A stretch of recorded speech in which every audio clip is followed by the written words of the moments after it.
ஜீவனுள்ள அன்பின் ஆண்டவரே, உம்முடைய வார்த்தைகளின் மூலமாய் இந்த வருடத்தின் நிறைவு ஞாயிற்றுக்கிழமையில் எங்களோடு கூட பேசும், எங்களை பலப்படுத்தும். உம்முடைய அமர்ந்த மெல்லிய சப்தம் எங்களுடைய செவிகளிலே துணிக்கட்டும். எங்களோடு கூட இடைப்படுகிறதை நாங்கள் புரிந்து கொள்ளுகின்ற மன தைரியத்தையும் இருதயத்திலே சுத்தமான சூழ்நிலைகளையும் எங்களுக்கு கட்டளையிட்டு தாரும். உம்முடைய வேத வசனம் உட்பக தடையாக இருக்கின்ற எல்லா அந்தகார கிரியைகளையும் இயேசுவின் நாமத்தில் கடிந்து ஜெபிக்கின்றோம். ஆண்டவர் எங்களோடு கூட பேசுவீராக. கிறிஸ்து இயேசுவின் திருப்பெயரிலே வேண்டிக் கொள்கிறோம் பிதாவே, ஆமென். ஆண்டவரில் அன்பார்ந்த இறை மக்களே, ஆண்டவரும் உலக மீட்பருமாகிய இயேசு கிறிஸ்துவின் ஈடு இணையற்ற திருப்பெயரிலே 2025 ஆண்டின் நிறைவு ஞாயிற்றுக்கிழமை வழிபாட்டிலே ஆண்டவரை தொழுது கொள்ளும்படியாய் வந்திருக்கிற உங்கள் அனைவரையும் அன்போடு கூட வாழ்த்துகிறேன். ஆண்டவருடைய சமாதானமும் சந்தோஷமும் நம் அனைவரோடும் கூட நிறைந்திருப்பதாக.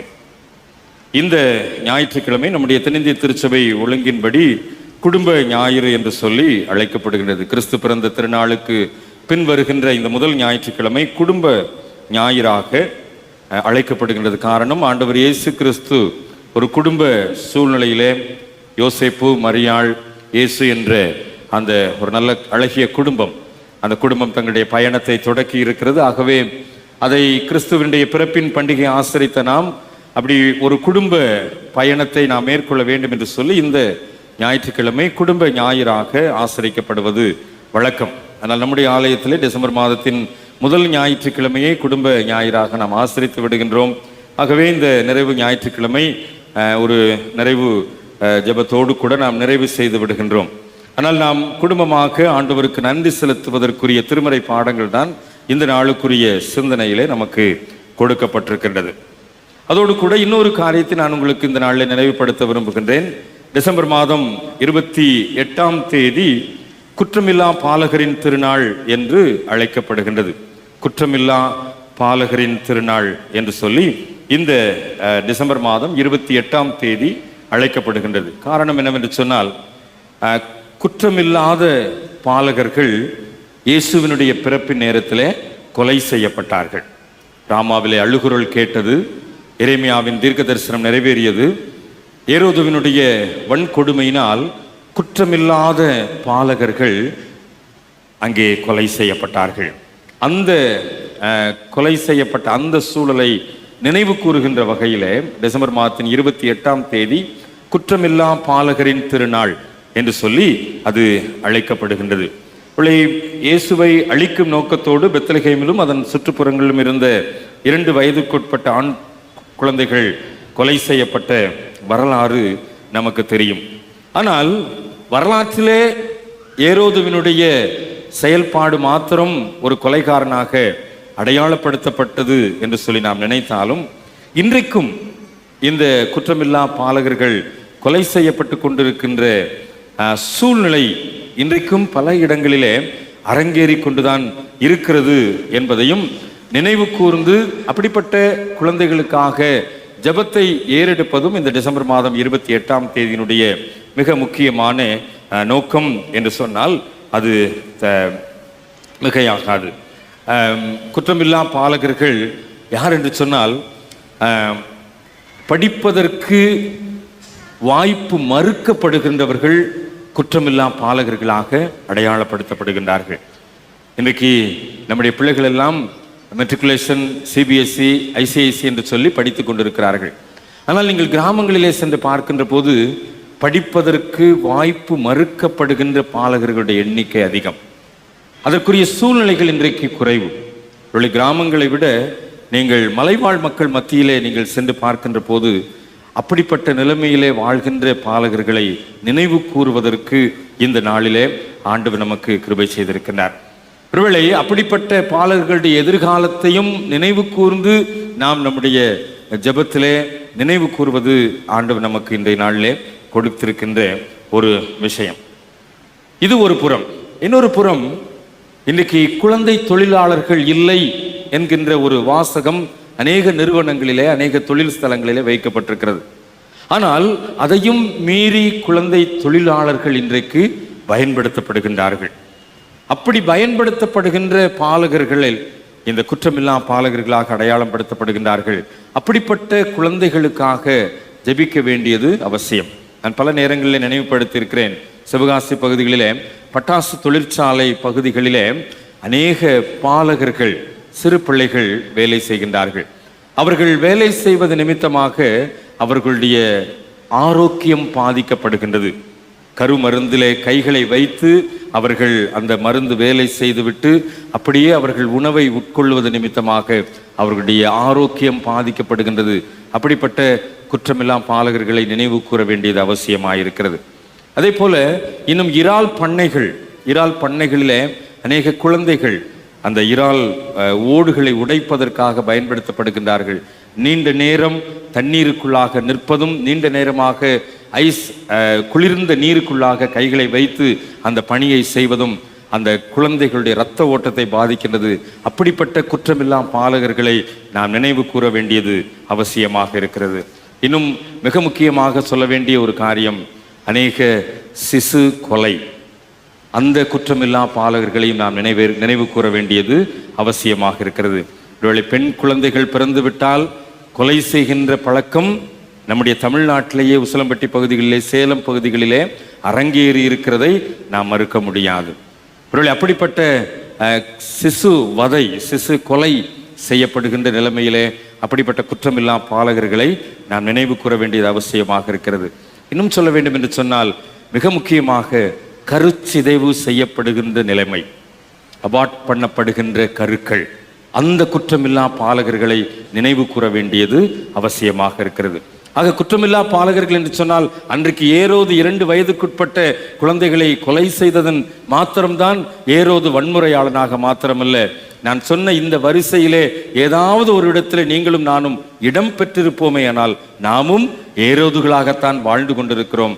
ஆக இப்படிப்பட்ட குற்றமில்லா பாலகர்களை நினைவு கூறுகின்ற ஒரு நாளாகத்தான் டிசம்பர் மாதத்தின் 28ஆம் தேதி ஆசரிக்கப்படுகின்றதாக இந்த நாளிலே அப்படிப்பட்ட குற்றமில்லா பாலகர்களுக்காக ஜெபிக்க வேண்டியது, அப்படிப்பட்டவர்கள் நினைவு கூற வேண்டியது நம்முடைய கடமை என்பதை நான் இந்த நாளிலே உங்கள் முன்னிலையிலே பதிவு செய்கின்றேன்.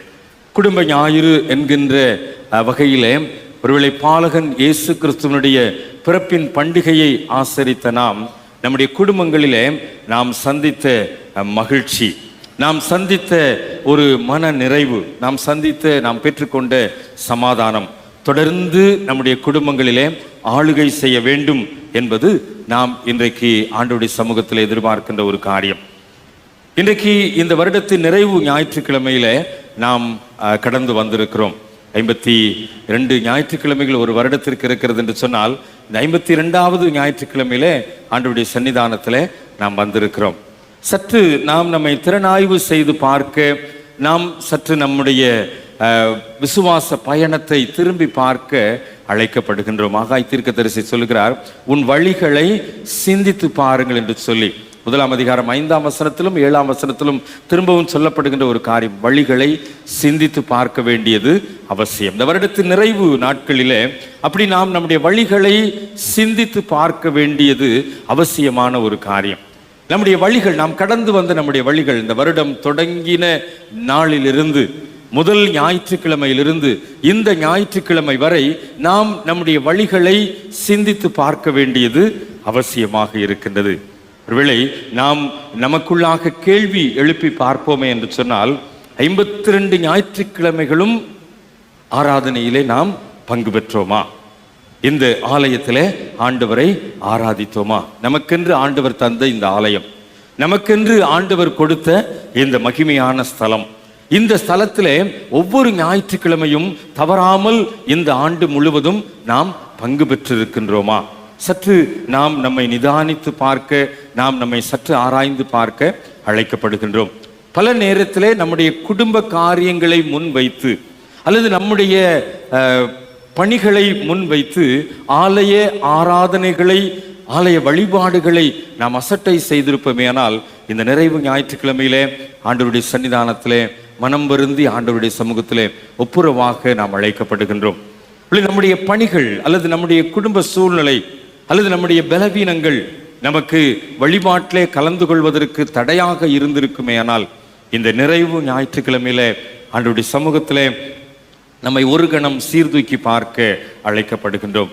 ஒருவேளை ஏன் நான் வழிபாட்டிலே கலந்து கொள்ள முடியாதபடி நான் தடை செய்யப்பட்டேன், அல்லது ஏன் நான் வழிபாட்டிலே கலந்து கொள்ள முடியாதபடி நான் வேறு வேலைகளுக்கு நான் சென்று விட்டேன் என்று சொல்லி இந்த நிறைவு ஞாயிற்றுக்கிழமையில நம்முடைய வழிகளை சிந்தித்து பார்ப்பதற்கு ஆண்டவர் நம்மை அழைக்கின்றார். சில நேரத்திலே நம்முடைய பணிகள் நாம் வழிபடுவதற்குரிய தடைகளை வைத்திருக்குமே, ஆனால் நாம் ஆண்டவருடைய சமூகத்திலே இந்த நாளிலே ஒப்புரவாகுவதற்கு ஆண்டவர் நம்மை அழைக்கின்றார். ஆண்டவருடைய பாதத்திலே நாம் காத்திருந்து புத்து ஆற்றலை பெற்றுக்கொள்வதற்கு ஆண்டவர் நமக்கு மறுபடியும் ஒரு வாய்ப்பை கொடுத்திருக்கிறார். நான் ஆராதனை நேரத்தில் நான் சொல்லும்போது சொன்னதை நான் மறுபடியும் நினைவுபடுத்துகிறேன். இந்த வருடத்தை தொடக்கின எத்தனையோ பேர் இன்றைக்கு நம்மோடு கூட இல்லை. இதே ஆலயத்திலே 2025ஆம் ஆண்டை தொடக்கின எத்தனையோ பேர் இன்றைக்கு நம்மோடு கூட இந்த நிறைவு வழிபாட்டிலே இல்லை. ஆனால் ஏன் ஆண்டவர் நம்மை மாத்திரம் உயிரோடு கூட வைத்திருக்கின்றார், ஜீவனோடு கூட பாதுகாத்திருக்கின்றார்?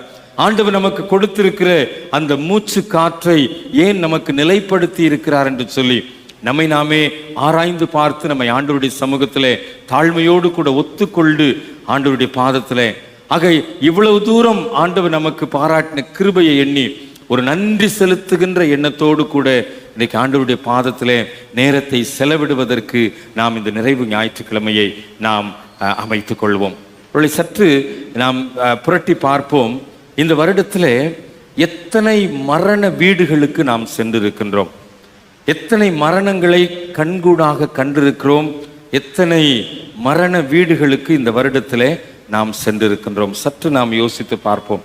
அந்த மரணங்கள் இயற்கை மரணமாக இருந்திருக்கலாம், அல்லது விபத்துக்களின் மூலமாக ஏற்பட்டதாக இருந்திருக்கலாம், அல்லது பல விதங்களிலே அந்த மரணத்தின் சூழ்நிலைகள் இருந்திருக்கலாம். ஆனால் அதிலெல்லாம் ஆண்டவர் இன்றைக்கு உங்களையும் என்னையும் பாதுகாத்திருக்கிறாரே.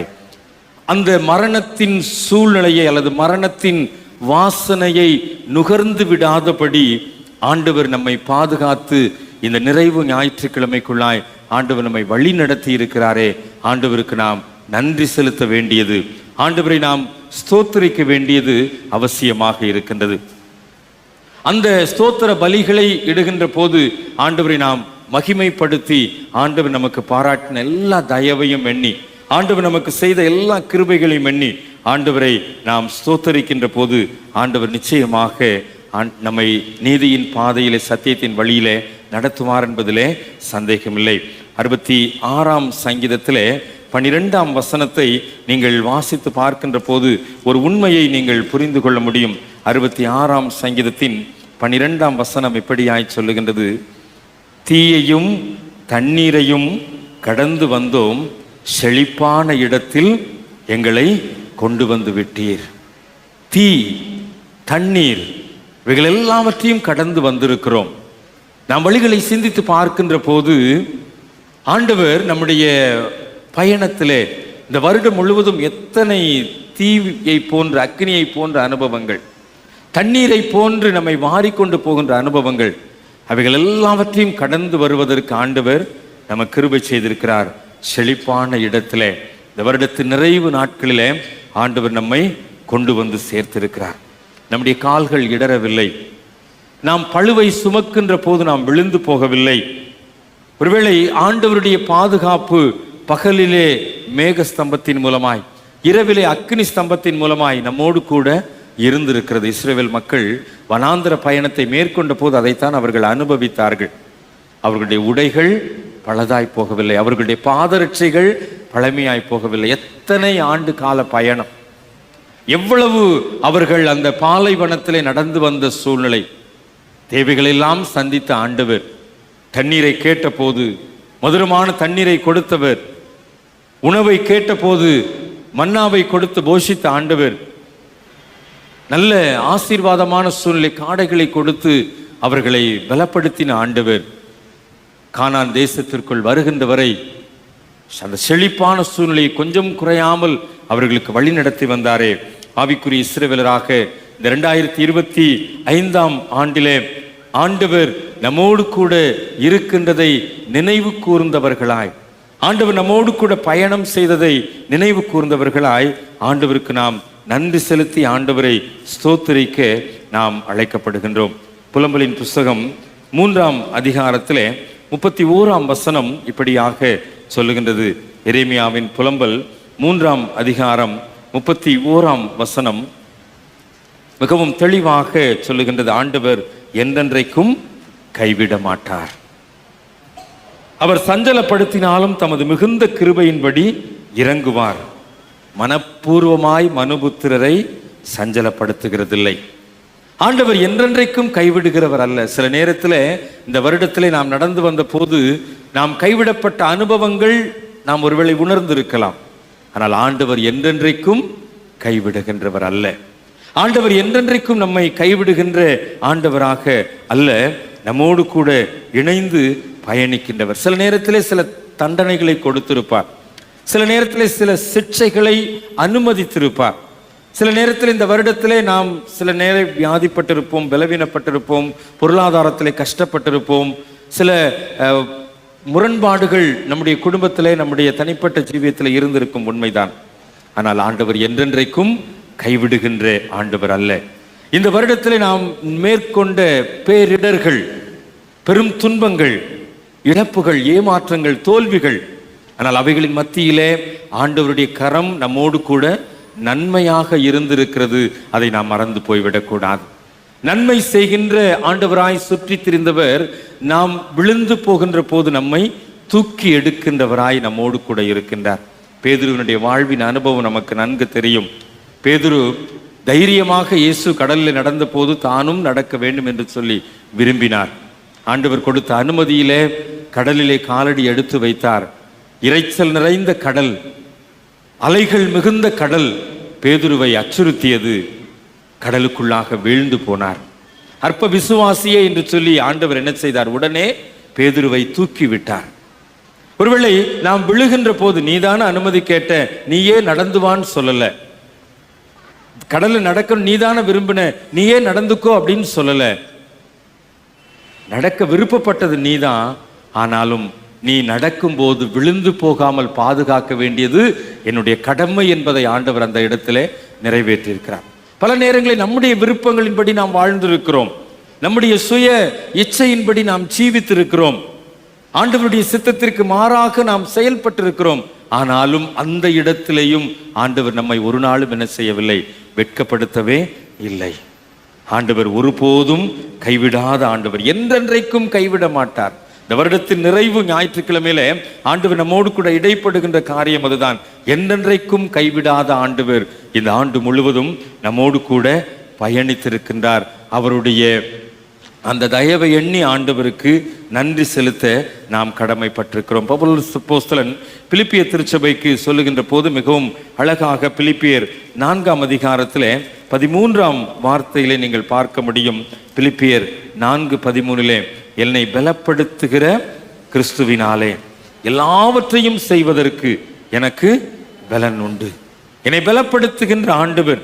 இந்த ஆண்டு முழுவதும் உடல் ரீதியாக பாதிக்கப்பட்ட நாட்கள் உண்டு, மன ரீதியாக பாதிக்கப்பட்ட நாட்கள், மன உளைச்சல், எத்தனையோ நாட்கள். நம்முடைய வேலை ஸ்தலங்களில் எத்தனை ஸ்ட்ரெஸ், எத்தனை மன அழுத்தங்கள், நம்மோடு கூட வேலை செய்கின்றவர்கள் கொடுத்த டார்ச்சர், நமக்கு கீழே இருக்கிறவங்க நமக்கு மேலே இருக்கிறவங்க நம்மளை படுத்தின பாடுகள், அதெல்லாம் நம்ம மறக்கவே முடியாது. இந்த வருடத்தில் எத்தனை நாள் வீட்டில் வந்து உட்கார்ந்து சோர்ந்து போய் உட்கார்ந்து இருந்திருக்கிறோம், எத்தனை நாள் வீட்டில் உட்கார்ந்து அழுது இருக்கிறோம். இனிமே நான் வேலைக்கே போகமாட்டேன் அப்படின்ற அளவுக்கு மனதில் பாதிக்கப்பட்ட நாட்கள் எத்தனை உண்டு. ஆனால் நம்மை பலப்படுத்தின ஆண்டவர் நம்மோடு கூட இருந்திருக்கிறார். நமக்கு மன உளைச்சல் ஏற்பட்ட சூழ்நிலையிலே, நம்முடைய மனம் பலவீனப்பட்டு சோர்ந்து போன நேரத்தில் நம்மை பலப்படுத்துகின்ற கிறிஸ்து நம்மோடு கூட இருந்திருக்கிறார். நம்மை பலப்படுத்தி நம்மை வழிநடத்துகின்ற ஆண்டவர் நம்மோடு கூட இருந்திருக்கிறார். ஒரு இந்த வருடத்தில் எத்தனை நாள் மருத்துவமனைக்கு ஏறி இறங்கி இருக்கிறோம் நமக்கு தெரியும். பலவீனத்தோடு, சுகவீனத்தோடு, சோர்வுகளோடு மருத்துவமனையில் தங்கி இருந்த நாட்கள், மருத்துவமனையில் சிகிச்சை பெற்ற நாட்கள், அல்லது அட்லீஸ்ட் ஒரு டாக்டரை போய் பார்த்து அன்னைக்கு ட்ரீட்மெண்ட் எடுத்துட்டு வரணும்னு சொல்லி போய் காத்து கிடந்த காலங்கள் எத்தனை நாட்கள் உண்டு. அவைகளின் மத்தியிலே ஆண்டவர் நமக்கு சரீரத்தை பலன் தந்திருக்கிறார் அல்லவா? அவைகளின் மத்தியிலே ஆண்டவர் நமக்கு மறு உயிரை தந்திருக்கிறார் அல்லவா? மறு வாழ்வை கொடுத்திருக்கிறார் அல்லவா? ஆண்டவரே உமக்கு நன்றி என்று சொல்லி என்னை பலப்படுத்துகிற கிறிஸ்துவினாலே எல்லாவற்றையும் செய்வதற்கு ஆண்டவர் எனக்கு பலன் தந்திருக்கிறார் என்று சொல்லி ஆண்டவருக்கு நன்றி செலுத்துகின்ற ஒரு திருச்சபையாக நாம் இன்றைக்கு ஆண்டவருடைய பாதத்திலே ஆண்டவரை ஸ்தோத்தரிப்பதற்கு தான் ஆண்டவர் நம்மை அழைத்து வந்திருக்க அந்த குடும்ப ஞாயிற்றுக்கிழமை என்று அழைக்கப்படுகின்ற ஒரு நாள். ஆண்டவருடைய சமூகத்திலே இந்த திருச்சபை குடும்பமாக நாம் பெற்றுக்கொண்ட நன்மைகளுக்காக, நாம் பெற்றுக்கொண்ட எல்லா விதமான ஆசீர்வாதங்களுக்காக ஆண்டவரை ஸ்தோத்தரித்து ஆண்டவர் நாமத்தை மகிமைப்படுத்தி புதிய ஆண்டை பெற்றுக்கொள்வதற்கு நாம் நம்மை தகுதிப்படுத்த ஆண்டவர் நம்மிடத்தில் எதிர்பார்க்கிறார். நான் படிக்க கேட்ட லூக்கா 15ஆம் அதிகாரத்திற்குள்ளாக நான் உங்களை அழைத்து வருகின்றேன். அங்கே ஒரு குடும்பம் இருக்கின்றது. அந்த குடும்பம் 2 குடும்பமாக வளர்ச்சி அடைந்திருக்கின்றது. அந்த குடும்பத்தை பற்றி நமக்கு நன்கு தெரியும். அந்த குடும்பத்திலே அந்த குடும்பத்தின் தகப்பன் தன்னுடைய 2 குமாரர்களை செல்வ செழிப்போடு ஆசீர்வாதமாய் வழிநடத்தி வந்த சூழ்நிலையிலே 2வது மகன் தகப்பனிடத்தில் கேட்கிறான், தகப்பனே எனக்கு பங்கு இருக்குது, அந்த பங்கை எனக்கு என்ன செஞ்சிருங்க, கொடுத்துருங்க. பிரித்து கொடுக்கப்பட்டது. சில நாளைக்கு பின்பு அந்த இளைய குமாரன் என்ன செய்கின்றான், எல்லாவற்றையும் சேர்த்து கொண்டு தூர தேசத்திற்கு தூரமாய் புறப்பட்டு சென்று விடுகின்றான். புறப்பட்டு சென்றவனுடைய வரலாறு அதோடு கூட முற்று பெறவில்லை. அவனை குறித்து தான் இந்த குடும்பத்திலே அதிகமாக வரலாறு பதிவு செய்யப்பட்டிருக்கிறது. தன்னுடைய செல்வத்தை அல்லது அந்த பொருளாதாரத்தை என்ன செய்து விட்டான், அழித்து போட்டான். எல்லாம் செலவழிந்து விட்டது. இப்போது அவனோடு கூட இருந்த அவனுடைய பொருளாதாரம் பூஜ்ஜியம், முற்றுப்புள்ளி வைக்கப்பட்டு விட்டது. இப்பொழுது அவனுக்கு எதிர்காலத்தை குறித்ததான பயம் உண்டாகின்றது. தேசத்திலே அவன் இருந்த இடத்திலே கொடிய பஞ்சம். ஒருவேளை அவனிடத்துல மாத்திரம்தான் பூஜ்ஜியம் என்பதல்ல, அங்கே இருந்தவர்கள் எல்லாரும் பூஜ்ஜியமாகத்தான் இருக்கிறார்கள். இந்த பஞ்சம் நிறைந்த சூழ்நிலையிலே அங்கே ஒரு குடியானிடத்திலே போய் ஒட்டி கொண்டு ஆதரவு கேட்கின்றான். ஒரு சின்ன ஆதரவு கிடைப்பது போல தெரிகின்றது. அங்கே ஒரு வேலை அவனுக்கு கொடுக்கப்படுகிறது. என்ன வேலை கொடுக்கப்பட்டது?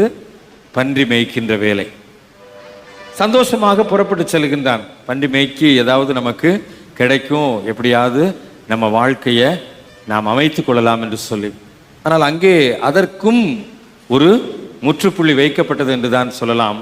அங்கே அவனுக்கு ஆகாரம் கிடைக்கவில்லை. அப்பொழுது அந்த பன்றி தின்கின்ற அந்த ஆகாரத்தையாவது சாப்பிட்டு விடலாமா என்று சொல்லி வாஞ்சையோடு கூட அவன் முயற்சிக்கின்றான். அதுவும் என்ன செய்யப்பட்டு விட்டது? தடை செய்யப்பட்டு விட்டது. அப்பதான் அவன் உணர்றான், தன்னுடைய தகப்பன் வீட்டை நினைத்து பார்க்கிறான். தன்னுடைய தகப்பன் வீட்டில் இருக்கின்ற பணியாளர்களை நினைத்து பார்க்கின்றான். தன்னுடைய தகப்பன் வீட்டில் இருக்கின்ற ஆசீர்வாதமான உணவு வகைகளை நினைத்து பார்க்கின்றான். தன்னுடைய தகப்பன் வீட்டில் இருக்கின்ற அந்த செல்வ செழிப்பான சூழ்நிலைகளை எல்லாம் எண்ணி பார்க்கின்றான். எங்க உட்கார்ந்திருக்கிறான்? ஒரு தூரமான இடத்துல, பஞ்சம் நிறைந்த தேசத்துல, பன்றிகளோடு கூட பன்றிகளாய் அந்த பன்றி தின்கின்ற தவிடு கூட கிடைக்காத சூழ்நிலை உட்கார்ந்திருக்கிறான். திரும்பி பார்க்கிறான். அந்த திரும்பி பார்த்த அந்த சூழ்நிலையிலே அவனுடைய மனம் அவனோடு கூட இடைப்படுகின்றது. தகப்பனே, பரத்துக்கு விரோதமாகவும் உமக்கு முன்பாகவும் நான் பாவம் செய்தேன். இனி உம்முடைய குமாரன் என்று சொல்லப்படுவதற்கு நான் பாத்திரன் அல்ல. தன்னுடைய பாவத்தை அறிக்கை செய்கின்றான். ஆண்டவரில் அன்பார்ந்த திருச்சபை மக்களே, இந்த வருடத்தின் நிறைவு ஞாயிற்றுக்கிழமையிலே நாம் கடந்து வந்த பாதையை நினைத்து பார்க்கின்ற போது, வழிகளை சிந்தித்து பார்க்கின்ற போது, பல நேரத்திலே நாம் ஆண்டவரை விட்டு தவறிவிட்டோம் என்பது மறுக்க முடியாத உண்மை. பல நேரத்திலே ஆண்டவருக்கு தூரமாய் சென்றிருக்கிறோம் என்பது நாம் மறைக்க முடியாத உண்மை. பல நாட்கள் வேதத்தை வாசிக்காமல் என்னுடைய பணிகளை மாத்திரமே நான் செய்ததை நான் இன்றைக்கு ஆண்டவருடைய சன்னிதானத்தில் இருந்து மறுக்க முடியாது. தினமும் காலையிலே ஜெபிக்கின்ற வழக்கத்தை பல நாட்களிலே நான் மறந்திருக்கிறேன் தூங்கி இருக்கிறேன், அவசர அவசரமாய் எழுந்து என்னுடைய வேலைக்கு போயிருக்கிறேன். அது மறுக்க முடியாத உண்மை. பல நாட்கள் வேதத்திற்கும் எனக்கும் தொடர்பில்லாமல் வாழ்ந்தது உண்டு. பல நாட்கள் ஆலயத்திற்கு வராமல் என்னுடைய பணிகளை மாத்திரமே கவனம் செலுத்தி செய்தது உண்டு. இந்த நிறைவு ஞாயிற்றுக்கிழமையில ஆண்டவருடைய சன்னிதானத்தில் இந்த இளைய குமாரனை போல ஒரு பாவ அறிக்கையை செய்வதற்கு ஆண்டவர் நம்மை அழைக்கிறார். தகப்பனே, பரத்துக்கு விரோதமாக உமக்கு முன்பாக பாவம் செய்தேன், பாவம் செய்தேன். நான் ஒரு பாவி ஆண்டவரே. நீர் எனக்கு எவ்வளவு தயவு பாராட்டி இருக்கிறீர். எத்தனை ஆக்சிடென்ட் என் கண்ணு முன்னாடி பார்த்துருக்கிறேன். ஆனா நான் ஒரு நாளும் ஆக்சிடென்ட் ஆகாம ரோட்ல போயிட்டு வந்திருக்கிறேனே. எத்தனை கார் என் கண் முன்னாடியே அப்ஸ்காண்ட் ஆயிருக்குது. எத்தனை கார்ல ஆக்சிடென்ட்ல செத்து இருக்கிறாங்க. ஆனா நான் கார் ஓட்டிட்டு போகும்போதும், நான் கார்ல டிராவல் பண்ணும்போதும் ஆண்டவர் சுகபத்திரமா போயிட்டு வர்றதுக்கு உதவி செஞ்சாரே.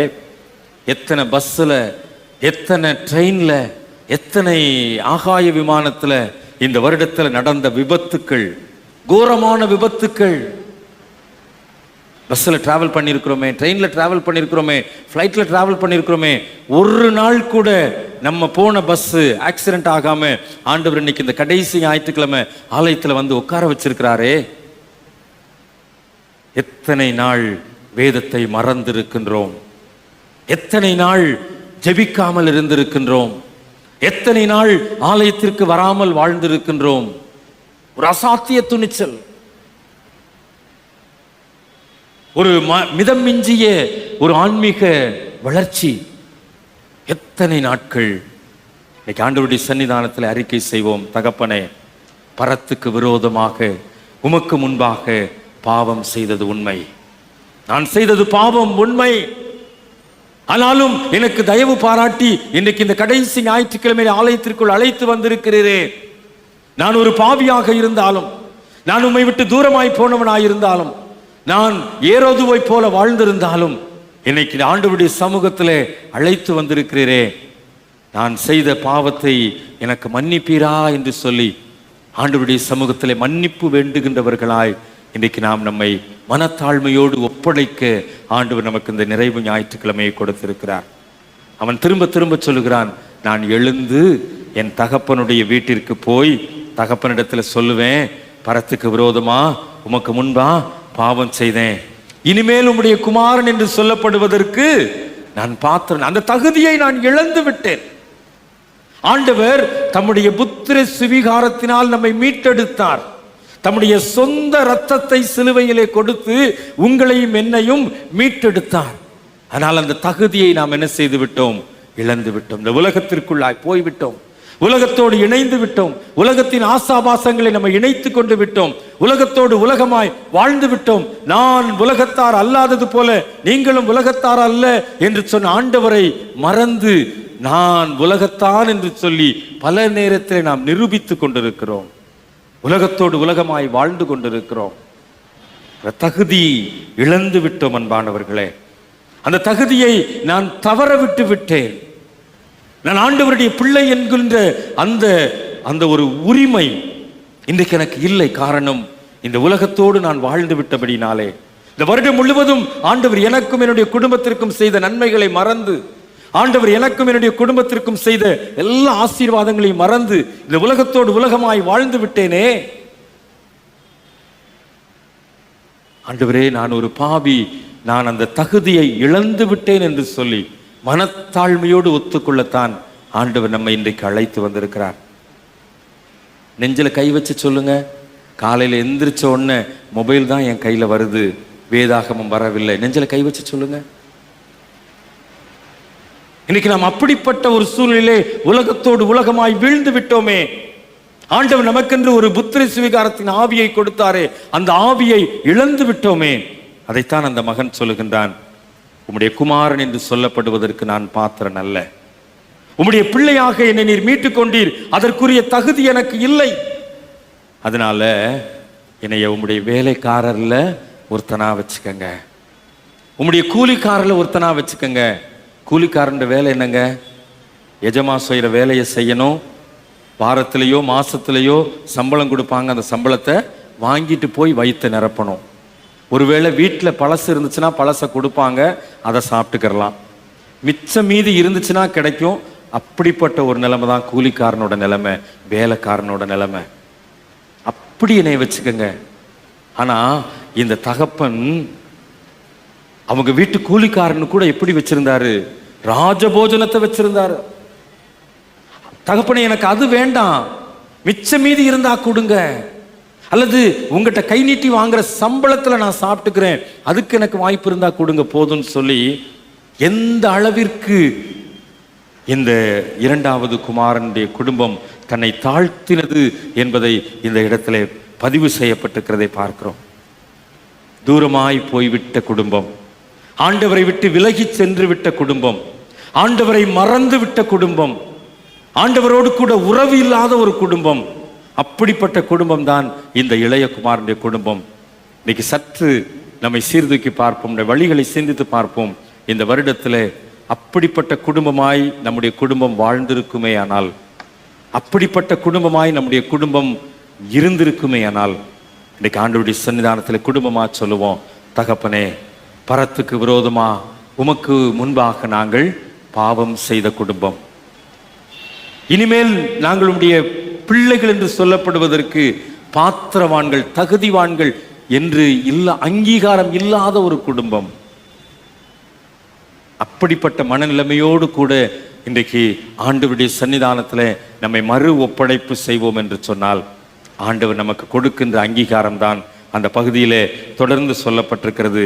அவன் எழுந்து புறப்பட்டு போறான், தகப்பனுடைய வீட்டை நோக்கி போறான். உள்ளுக்குள்ள பயம்.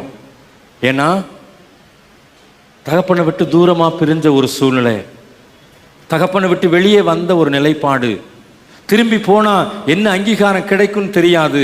ஆனாலும் அந்த பாவ உணர்வோடு, குற்ற உணர்வோடு கூட திரும்பி தகப்பனிடத்துல போகின்றான். தூரத்திலே அவன் வருகின்ற போது அவனுடைய தகப்பன் அவனை கண்டு மனதுருகி ஓடி அவன் கழுத்தை கட்டி கொண்டு அவனை முத்தம் செய்தான். தூரத்திலே அவனுடைய தகப்பன் பார்க்கிறான்.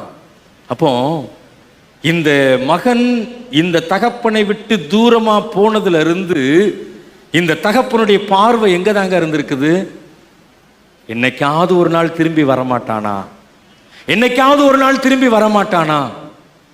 ஆண்டவரை விட்டு தூரமாய் போன குடும்பங்களே, ஆண்டவரை வேதத்தை மறந்த குடும்பங்களே, இந்த வருடத்திலே ஜெபிக்க மறந்த குடும்பங்களே, இந்த வருடத்திலே ஆலயத்திற்கு வர மறந்த குடும்பங்களே, இந்த வருடத்திலே ஆண்டவர் செய்த நன்மைகளை மறந்த குடும்பங்களே, தகப்பன் நீங்க என்னைக்கு திரும்பி வருவீங்கன்னு சொல்லி வழிமேல் வெளி வைத்து காத்து கொண்டிருக்கிறதை மறந்து போக வேண்டாம். என்னைக்காவது இந்த குடும்பம் திரும்பி வராதா? என்னைக்காவது ஆலயத்திற்கு ஒழுங்கா வந்துட மாட்டாங்களா? என்னைக்காவது தினமும் பைபிள் எடுத்து படிச்சிட மாட்டாங்களா? என்னைக்காவது தினமும் முழங்கால் போட்டு ஜெபம் பண்ணிட மாட்டாங்களா? என்னைக்காவது இந்த கிறிஸ்தவ நெறிமுறைகளிலே, இந்த ஒழுக்கத்திலே என்னுடைய குடும்பம் வளர்ந்து விடாதா என்று சொல்லி தகப்பன், பரம தகப்பன், தன்னுடைய சாயலாய் மனிதனை படைத்த தகப்பன், தன்னுடைய குமாரனின் இரத்தத்தினால் நம்மை மீட்டு கொண்ட தகப்பன் நாம் என்றைக்கு திரும்பி வருகிறோம் என்று சொல்லி எதிர்பார்ப்போடு காத்திருக்கிறார். அதனால்தான் என்னவோ அந்த இயேசு கிறிஸ்துவனுடைய கரங்கள் சிலுவையில் அடிக்கப்பட்ட போது இரண்டும் விரித்து அடிக்கப்பட்டது. கீர்த்தனையில் அந்த பாடல் நமக்கு நன்கு தெரியும். வா பாவி மலைத்து நில்லாதே வா, இரு கரமும் விரித்தவராய். என்னுடைய இயேசு சிலுவையிலே தொங்குகின்ற அந்த காட்சி, தூரமாய் போன நான் திரும்பி வர வேண்டும் என்பதற்காக, அவருடைய உறவிலிருந்து மறந்து போன நான் திரும்பி வர வேண்டும் என்பதற்காக, அந்த நம்பிக்கையோடு கூட ஆண்டவருடைய கரங்கள் விரிக்கப்பட்டிருக்கிறது. மார்போடு சேர்த்து அணைக்கின்ற ஆண்டவர் இன்றைக்கு இரு கரம் நீட்டி முத்தமிட்டு நம்மை சேர்த்து கொள்ளுகின்ற ஆண்டவர் அன்றைக்கு அந்த தூரமாய் போன மகனை சேர்த்து கொள்ளுகின்றார். அந்த தகப்பன் அவனிடத்தில் வந்த உடனே அவனுக்கு செய்கின்ற ஒரு காரியத்தை நீங்கள் பாருங்கள். 22ஆம் வசனத்திலே சொல்லப்பட்டிருக்கிறது. ஊழியக்காரிடத்தில் சொல்லுகின்றான், உயர்ந்த வஸ்திரத்தை கொண்டு வாருங்கள், இவனுடைய கைக்கு மோதிரத்தை அணிவியுங்கள், கால்களுக்கு பாதரட்சைகளை போடுங்கள். ஏன்? இது எல்லாம் பழசா போச்சு. இன்னொரு விதத்தில் சொல்லணும்னா தீட்டாய் போய்விட்டது, பயன்படுத்துவதற்கு தகுதியற்றதாய் மாறிவிட்டது. அப்போ திரும்பி வருகின்ற குடும்பம் இப்படி ஒவ்வொரு வருஷமும் போயிட்டு வருவோம்னு சொல்லிட்டு உட்கார்ந்துட்டு இருக்க கூடாது. திரும்பி வரும்போது சில காரியங்களை நம்ம என்ன செய்யணும்? விட்டுட்டு வரணும். நீ நடந்து வந்த பாதைகளிலே அணிந்த பாதரட்சைகள் இனிமே உனக்கு இருக்கக்கூடாது. அப்பனா என்ன? இப்போ நீ நடந்து போன பாதையில இனிமே நீ போகக்கூடாது. அந்த பாதையில தானே இந்த செருப்பை போட்டு போயிட்டு போந்த, அந்த செருப்பை கழட்டி போட்டு, அந்த செருப்பு இனிமே இருக்கக்கூடாது. அப்ப இனிமேல் இந்த வருடத்திலே தவறாய் நடந்து சென்ற பாதைகளில் இனி நீ நடக்கக்கூடாது. 1 சங்கீதம் தெளிவா சொல்லுதுல, துன்மார்க்கருடைய ஆலோசனையில் நடவாமல். துன்மார்க்கர் இன்றைக்கு அநேகர் இருக்கின்றார்கள், அவர்களுடைய ஆலோசனையில இனிமே நீ நடக்கக்கூடாது. தாவீதரசன் மிகவும் தெளிவா சொல்ற, நீ நடக்க வேண்டிய வழியை உனக்கு காட்டுவேன். நீ எந்த வழியில நடக்கணும்னு சொல்லி ஒரு புதிய பாதரட்சை உனக்கு அணிவிக்கப்படும். அந்த பாதரட்சையைத்தான் நான் இனிமே போட்டுக்கொள்ளணும். அந்த வஸ்திரம் களைந்தெறியப்பட வேண்டும். ஏன்னா அந்த உலகத்தின் மாயை, அந்த உலகத்தின் ஆசாபாசங்கள் உன்னை விட்டு களைந்தெறியப்பட வேண்டும். அப்படி நீ இந்த வருடத்துல நீ அந்த ஆசாபாசங்களோடு வாழ்ந்த அந்த சூழ்நிலை களைந்தெறிகின்ற போது ஒரு ரட்சிப்பின் வஸ்திரம் உனக்கு தரிப்பிக்கப்படுகின்றது. அந்த வஸ்திரம் ரட்சிப்பின் ஆசீர்வாதத்தை உனக்கு கொடுக்கிறது. அதனாலதான் பவுல் அப்போஸ்தலன் சொல்றான், பாவிகளிலேயே பிரதானமான பாவி நான் சொல்லி. அந்த பிரதானமான பாவியை மீட்கும்படியாக ரட்சிப்பின் சந்தோஷத்தை ஆண்டவர் கொடுக்கின்றார். நீதிமான்களின் கூடாரத்தில் மாத்திரம்தான் என்ன இருக்குமா? ரட்சிப்பின் கம்பீர சத்தம் இருக்குமா? ஆக இந்த ரட்சிப்பின் வஸ்திரம் உடுத்து விட்டால் உன்னுடைய கூடாரத்தில் என்ன இருக்கணும்? ரட்சிப்பின் கம்பீர சத்தம் இருக்க வேண்டும். அந்த ரட்சிப்பின் கம்பீர சத்தத்தை உன்னுடைய கூடாரத்தில் தொனிக்க வேண்டும். அப்ப என்ன அர்த்தம்? இந்த வருஷத்துல உங்க வீட்டுல எத்தனை நாள் குடும்ப ஜெபம் பண்ணாம இருந்தீங்களோ, இனிமேல் இந்த ரட்சிப்பின் வஸ்திரம் உங்களுக்கு உடுத்து வைக்கப்பட்ட பிற்பாடு உங்களுடைய வீட்டில் தவறாம குடும்ப ஜெபம் இருக்கணும். யோசித்து பாருங்க, இந்த வருடத்தில் அப்பா வர்றதுக்கு லேட் ஆயிடுச்சு, அம்மா வர்றதுக்கு லேட் ஆயிடுச்சு, பிள்ளைங்க டியூஷன் போயிட்டு வர்றதுக்கு லேட் ஆயிடுச்சு, குடும்ப ஜெபமே இல்லை, குடும்பமா ஜெபிக்கிற பழக்கமே இல்லை. காலையில் எந்திரிச்சு குடும்பமா ஜெபிக்கல, ஏன்னா காலையிலே எந்திரிச்சு வேகமா ஓடணும். இரவுல குடும்ப ஜெபம் பண்ணுகின்ற பழக்கமே இல்லை. ரட்சிப்பின் வஸ்திரம் உனக்கு உடுத்தப்பட்ட பிற்பாடு ரட்சிப்பின் கம்பீர சத்தம் உன்னுடைய கூடாரத்திலே தொனிக்க வேண்டும் என்று சொன்னால் உன்னுடைய வீட்டின் குடும்ப ஜெபத்தின் மூலமாகத்தான் அந்த ரட்சிப்பின் சந்தோஷம், அந்த கம்பீர சத்தம் உருவாகும். ஆக இனிமேல் குடும்ப ஜெபத்தை தவறாமல் செய்கின்ற குடும்பங்களாய் நாம் இன்றைக்கு பொருத்தனை மேற்கொள்ள வேண்டும். ஒரு விலையுயர்ந்த மோதிரம் போதப்படுகிறது. எதுக்கு தெரியுமா? நீ இழந்து போனீங்க இல்லையா, அந்த பிள்ளைன்னு சொல்வதற்குரிய தகுதி இழந்து போனீங்க இல்லையா, அந்த தகுதி உங்களுக்கு ரினிவல் செய்யப்படுகின்றது. அது மறுபடியும் உங்களுக்கு அந்த தகுதி கொடுக்கப்படுகின்றது. அந்த விலையுயர்ந்த மோதிரம், பேராயர் அபிஷேகத்தில் அந்த மோதிரத்தை போட்டுத்தான், அந்த மோதிரம் தான் அந்த அதிகாரத்தின் அந்த சூழ்நிலை. ஆக உனக்கு மறுபடியும் அந்த அதிகாரம் கொடுக்கப்படுகிறது. இழந்து போன இல்லையா, இனிமேல் நான் உன்னுடைய பிள்ளை என்று சொல்லப்படுவதற்கு நான் பாத்திரம் அல்லன்னு சொல்லி, ஆனா அதை ஒப்புக்கொள்ளணும். நான் தகுதி இல்லைன்னு ஒத்துக்கிறணும். ஒத்துக்கிட்டா தான் இந்த விலையுயர்ந்த மோதிரம். ஒத்துக்கிறணும். ஒத்துக்கிட்டா தான் ஆண்டவர் மறுபடியும் அதை ரினிவல் பண்ணி கொடுப்பாரு.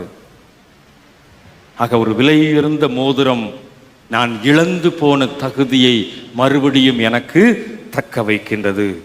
மறுபடியும் அது எனக்கு கொடுக்கப்படுகின்றது. இனிமே நான் யாரு? அவருடைய சொந்த குமாரன், ஆண்டவருடைய பிள்ளை, அவருடைய ரத்தத்தால் மீட்கப்பட்ட பிள்ளை.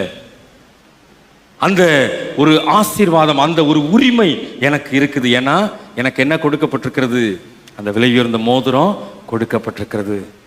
ஒரு இவைகளை நாம் பெற்றுக்கொண்ட சூழ்நிலையில அங்கே உள்ளே நுழையும் போதுதான் என்ன இருக்குது? ஒரு மிகப்பெரிய விருந்து, ஒரு மிகப்பெரிய விருந்து, மிகப்பெரிய விருந்து. அங்கே தகப்பன் சொல்லுகின்றான், கொழுத்த கன்றை கொண்டு வந்து அடியுங்கள், நாம் புசித்து சந்தோஷமாயிருப்போம். ஒரு மகிழ்ச்சியின் சூழ்நிலை, ஒரு ஆசீர்வாதத்தின் சூழ்நிலை. ஒரு பெரிய கொழுத்த கன்றை கொண்டு வந்து அடித்து அந்த மகிழ்ச்சியை அவர்கள் அங்கே பெற்றுக்கொள்ளுகின்றார்கள். கிறிஸ்துவில் அன்பானவர்களே, அந்த மகிழ்ச்சி என்பது நம்முடைய இல்லங்களிலே நிரந்தரமாக தங்க வேண்டும், நிரந்தரமாக தங்க வேண்டும். ஆக இன்றைக்கு ஆண்டவர் நமக்கு செய்திருக்கிற நன்மைகளை எண்ணி ஆண்டவருக்கு நன்றி செலுத்துகின்ற போது, ஆண்டவரை ஸ்தோத்திரிக்கின்ற போது, நாம் ஒருவேளை ஆண்டவரை விட்டு இந்த ஆண்டிலே தூரமாய் போயிருந்திருப்போம் என்று சொன்னால், தூரமாய் நாம் வாழ்ந்திருப்போம் என்று சொன்னால், ஆண்டவரை மறந்தவர்களாய் ஜீவித்திருப்போம் என்று சொன்னால், நம்முடைய தகுதியை நாம் இழந்திருப்போம் என்று சொன்னால், இந்த நிறைவு ஞாயிற்றுக்கிழமையிலே ஆண்டவர் மறுபடியும் ஒரு வாய்ப்பை கொடுக்கின்றார். ஆண்டவர் மறுபடியும் ஒரு வாய்ப்பை இந்த நாளிலே கொடுத்திருக்கிறார். தகப்பனே, பரத்துக்கு விரோதமாகவும் உமக்கு முன்பாகவும் நான் பாவம் செய்தேன். இனி உம்முடைய குமாரன் என்று சொல்லப்படுவதற்கு நான் பாத்திரன் அல்ல. எல்லாரும் சேர்ந்து சொல்லலாமா அந்த வசனத்தை? எல்லாரும் சேர்ந்து சொல்லலாமா? தகப்பனே, பரத்துக்கு விரோதமாகவும் உமக்கு முன்பாகவும் பாவம் செய்தேன். இனி உம்முடைய குமாரன் என்று சொல்லப்படுவதற்கு நான் பாத்திரன் அல்ல. தலைகளை தாழ்த்தி ஜெபம் செய்வோம். கிருபை நிறைந்த நல்ல ஆண்டவரே, 2025ஆம் ஆண்டின் நிறைவு ஞாயிற்றுக்கிழமையிலே ஆண்டவருடைய சமூகத்திலே பரத்துக்கு விரோதமாக உமக்குண்டாகும் பாவம் செய்தவர்களாய், இனி உம்முடைய குமாரன் என்று சொல்லப்படுகிற தகுதியை இழந்தவர்களாய் வந்து நிற்கிறோம். எங்களை மனதார ஒத்துக்கொள்கிறோம் சுவாமி. இந்த வருடத்தில் நாங்கள் வேதம் வாசிக்காத நாட்கள் உண்டு, ஜெபிக்காத நாட்கள் உண்டு, குடும்பமாய் கூடி ஜெபிக்காத நாட்கள் உண்டு, ஆலயத்திற்கு வந்து செல்லாத நாட்கள் உண்டு, எங்களுடைய ஆன்மீகத்திலே நாங்கள் தோற்றுப்போன அனுபவங்கள் உண்டு. இந்த கடைசி ஞாயிற்றுக்கிழமையில ஆண்டவர் எங்களுக்கு உணர்த்தி இருக்கிறீர், உம்முடைய சமூகத்திலே வந்து ஆண்டவரே நாங்கள் தகுதியை இழந்து விட்டோம் என்று சொல்லி மனதோடு கூட நாங்கள் அறிக்கை செய்கிறோம். நாங்கள் செய்கின்ற அறிக்கையின் அடிப்படையிலே நீர் எங்களை கண்ணோக்கி பார்த்து எங்களை ஏற்றுக்கொள்ளுகிற ஆண்டவராய் இருக்கிறீர். ஆண்டவரே, உம்முடைய ஏற்றுக்கொள்ளுதலிலே எங்களுக்கு அளிக்கப்பட்டதான அந்த ரட்சிப்பின் சந்தோஷம், அந்த ரட்சிப்பின் சால்வை, ஆண்டவரே எங்களுக்கு கொடுக்கப்பட்டதான அந்த விலையுயர்ந்த மோதிரம், ஆண்டவரே எங்களுக்கு கொடுக்கப்பட்டதான அந்த பாதரட்சை, ஆண்டவரே இனிமேல் நாங்கள் தீய வழிகளிலே செல்லாதபடி, இனிமேல் இந்த உலகத்தின் வேஷங்களிலே வாழ்ந்து விடாதபடி, இனிமேல் நாங்கள் எழுந்து போன தகுதியை நாங்கள் திரும்பவும் பெற்றுக்கொண்டோம் என்ற உணர்வோடு கூட உம்முடைய சமூகத்திலே அந்த கொழுமையான அந்த விருந்தின் ஆசீர்வாதத்திலே பங்கு பெற எங்களுக்கு உதவி செய்யும். தொடர்ந்து உம்முடைய நாமம் எங்கள் மூலமாய், எங்களுடைய திருச்சபை குடும்பத்தின் மூலமாய் மகிமைப்படட்டும். இயேசு கிறிஸ்துவின் நாமத்தில் ஜெபிக்கிறோம். ஜெபம் கேளும் நல்ல பிதாவே, ஆமென்.